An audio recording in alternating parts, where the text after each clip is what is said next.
अरब की एक औरत का वाकया। अरब में एक औरत थी जिसका नाम उम्मे जाफर था। वो इंतहाई सखी और फयाज थी। लोगों में यूं तकसीम करती थी कि दाएं हाथ को बाएं हाथ का इल्म ना होता। कुछ दिनों से वो एक खास रास्ते से गुजरने लगी। इस रास्ते पर दो अंधे बैठे होते थे। ये दोनों सदाएं लगाते। एक अंधा कहता था, इलाही मुझे अपने फजलो करम से रोजी अता फरमा। दूसरा अंधा सदा लगाता, या रब मुझे उम्मे जाफर का बचा हुआ अता कर। उम्मे जाफर दोनों की सदाएं सुनती थी और दोनों को कुछ न कुछ अता करती थी। जो अंधा अल्लाह के फजल का तलबगार होता उसे वो 2 दिरहम दिया करती, जबकि जो अंधा उम्मे जाफर के फजल का तालिब होता उसे वो एक भुनी हुई मुर्गी अता करती।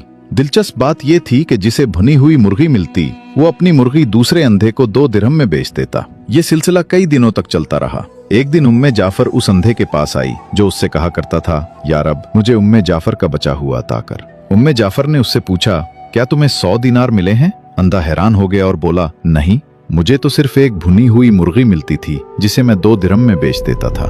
उम्मे जाफर ने कहा, जो अंधा अल्लाह के फजल का सवाल करता था मैं उसे 2 दिरहम देती थी, लेकिन तुम्हें जो मुर्गी देती थी उसके अंदर 10 दिनार डाल दिया करती थी। ये सुनकर